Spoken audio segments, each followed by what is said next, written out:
Bonjour, donc je vais vous présenter la correction de l'exercice 20. Pour résoudre l'équation graphiquement 1 sur x égale 0,5, il faut regarder la courbe de la fonction inverse qui est dessinée en rouge ici. 0,5, c'est en fait l'image d'un certain nombre x que l'on cherche par la fonction inverse. Donc si on trouve le nombre dont l'image vaut 0,5 par la fonction inverse, on aura trouvé le nombre recherché. On peut également l'annoncer à l'inverse, c'est-à-dire il faudrait que l'on utilise les mots d'antécédent. Et dans ce cas-là, on va dire que on cherche tout simplement le ou les antécédents de 0,5 par la fonction 1 sur x. Alors concrètement, euh, on va d'abord placer 0,5 sur le schéma. On va indiquer par une croix. Ici, on peut l'indiquer en vert. Là se trouve 0,5. Il faut le placer sur l'axe des ordonnées. Donc je vais écrire ici 0,5. Et ensuite, il est question d'antécédent de 0,5 par la fonction inverse. Alors en pratique, on va toujours tracer la parallèle à l'axe des abscisses. Regardez l'endroit où cette parallèle coupe la courbe. C'est ici où il y a ma croix que je viens de dessiner. Et je vais regarder l'abscisse de ce point, et son abscisse, c'est 2. En fait, on peut faire comme ça, c'est la méthode générale, mais dans ce cas-là, on peut facilement voir que 1 sur x, c'est l'inverse de x. Donc, en fait, vous cherchez l'inverse de 0,5, et ici, en l'occurrence, c'est 2. 1 sur 2 égale 0,5, on pouvait également le deviner, ça je vous l'accorde parfaitement. Dans la 2A, déterminer graphiquement l'ensemble des points qui sont au-dessous de la droite D. Je vais utiliser ici un autre indicateur, ainsi qu'une autre couleur. Je vais choisir le orange.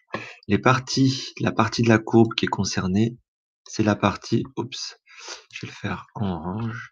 C'est la partie que j'indique maintenant, en grossissant légèrement la taille. C'est tous les points situés sur cette portion de courbe-là. Et tous ces points ont une particularité. Pour la 2A, la réponse est l'ensemble des points qui sont en dessous de la droite D sont les points situés sur la courbe de la fonction inverse. C'est dans l'énoncé, là je dis rien de spécial, mais qui sont tels que, en fait, leur abscisse est comprise entre 2 et 3. Alors de quel 2, de quel 3 je parle? Le 3, il est ici, je vais le placer maintenant, là. Et entre 2 et 3, ça veut dire que je vais repasser toujours en orange la partie concernée. C'est donc l'intervalle qui est là. C'est tous les points dans l'abscisse et dans cet intervalle entre 2 et 3. Et pour répondre à la dernière question, vous cherchez à résoudre une équation 1 sur x plus petit que 0,5. Il s'agit en fait de trouver toutes les valeurs de x telles que leur image par la fonction 1 sur x est plus petite que 0,5. Plus petit que 0,5, je vais l'indiquer en violet, c'est sur l'axe des ordonnées, puisque c'est l'image qui doit être plus petite que 0,5. C'est donc finalement entre 0 et 0,5. On peut descendre un peu plus bas, puisque plus petit que 0,5 ne nous interdit pas de descendre plus bas dans l'absolu. Donc je peux très bien dessiner ainsi, il n'y a pas de problème. Et donc il faudrait que je trouve des x dont les images tombent dans cette zone. Et là, comme on travaille sur 0,3, il ne faut pas l'oublier. Ici, attention, on travaille sur 0,3.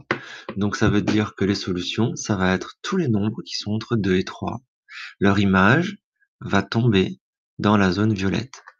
Donc la réponse, elle est écrite maintenant ici. Question 2b. Les solutions de cette inéquation sont les nombres x tels que, en fait, on est entre 2 et 3.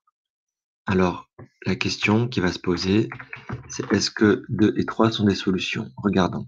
Si je prends x égale 3, son image tombe dans la zone violette, aucun problème. Je peux rajouter le petit égal que je peux pas placer en dessous ici, mais vous comprenez l'esprit. Est-ce que 2 peut être solution? Non, puisque l'image de 2 donne exactement 0,5. Or, moi, je voulais que l'image, 1 sur x, l'image de x, donc l'image de 2, soit strictement plus petite que 0,5, ce qui n'est pas le cas si x égale 2. Voilà, cette vidéo est